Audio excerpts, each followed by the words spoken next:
It can happen to anyone to reach a moment when everything breaks. Strategies run dry, willpower is no longer enough, and even the firmest decisions shatter like thin glass. There's an image that perfectly captures this state. Someone trying to straighten a wave with their hands. Every movement is useless. The water slips away, indifferent, and the wave keeps bending and moving as it pleases. Alan Watts, in one of his most profound talks, starts right here, with the impossibility of fixing what cannot be fixed. He puts it bluntly, you can't do it. You can't transform yourself through an act of will. You can't become better on command. You can't simply decide to be balanced, clear, or enlightened. And yet, the entire modern culture is built on this false idea. People grow up believing that everything can be shaped, that all it takes is enough determination, that the mind is a neutral tool in our hands, ready to obey. But there comes a moment when this conviction cracks. Strategies burn out, willpower collapses, plans crumble. It's like slamming into an invisible wall that won't move, a limit that forces a halt. In that collision, an uncomfortable truth surfaces. Nothing can truly be fixed. Not the mind, not the body, not life itself. Watts explains this with brutal clarity. It's not possible because there is no separate I capable of acting upon itself. What we call the ego is an idea, a mental construct born from a faulty sensation. It's a symbol, not an autonomous reality. And when a symbol tries to change itself, it only creates confusion. It's like a shadow trying to grab its own hand to drag itself somewhere else. This is the hardest part to accept, because the dominant narrative is all about personal power, growth, discipline, and self-control. Every day, messages repeat the same mantra: just want it badly enough. Work on yourself. Do more. It's a seductive story because it gives a reassuring sense of a central command, the I. But something doesn't add up. Who exactly is supposed to carry out this transformation? Who is the one that's meant to fix, improve, and change everything? When that question isn't avoided but faced head-on, everything shakes. Because there's no independent subject behind the machinery of thought. There's no inner director separate from the film of life. There's only the illusion of one. And it's precisely this illusion, Watts says, that creates the mess. Trying to straighten out a crooked world with a hand that doesn't actually exist. Of course it doesn't work. The result is a constant inner battle. On one side, the ideal self.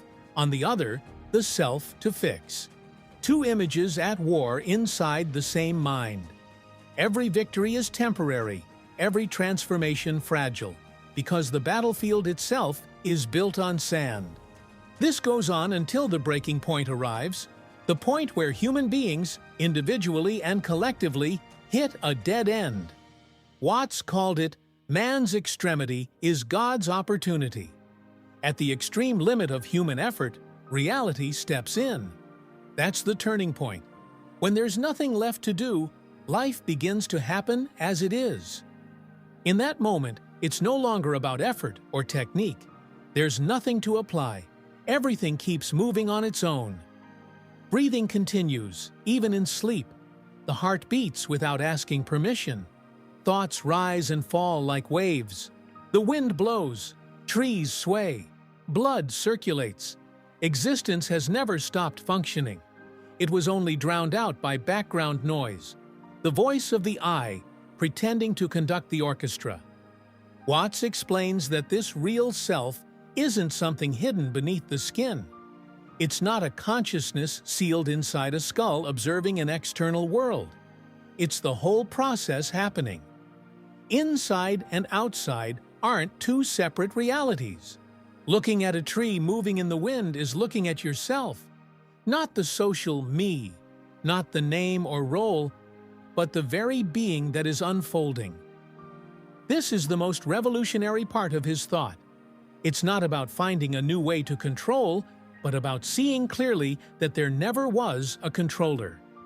As long as one tries to let go through willpower, nothing is actually released. It's still the ego trying to free itself from itself. Only when the point is reached where there's nothing left to do does the grip dissolve on its own.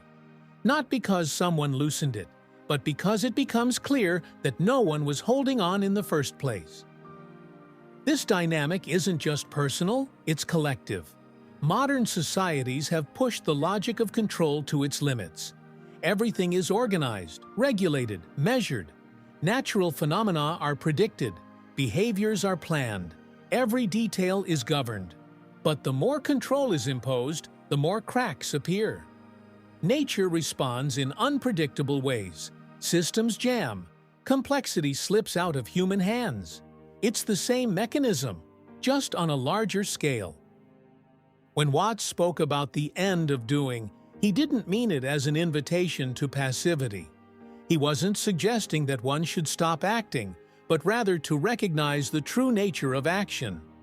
Things keep happening, but without the illusion of a separate center pulling the strings. It's a silent revolution. Actions no longer arise from an anxious self, but from the flow of life itself. This perspective can be unsettling because it pulls the ground out from under everything that's been believed for so long. But it's also liberating. It dissolves the pointless tension of trying to bend reality to fit a personal design. There's no longer a battle against the wave. There's only the movement of water. Every decision, every project, every something must be done comes afterward, on a background that has always been active. No choice drives life. It's simply an expression of it. This is where Watts's message becomes radical for our time. In an era obsessed with control, the greatest freedom is to stop believing in the controller. It's not a formula, not a method, not some alternative spiritual path. It's a bare, simple, disarming vision. When this vision arises, life goes on just as before, but everything feels different. Action no longer comes from effort, but from what is already unfolding. There's no longer a me struggling to become better. There's breathing, wind, thinking, movement. Everything continues.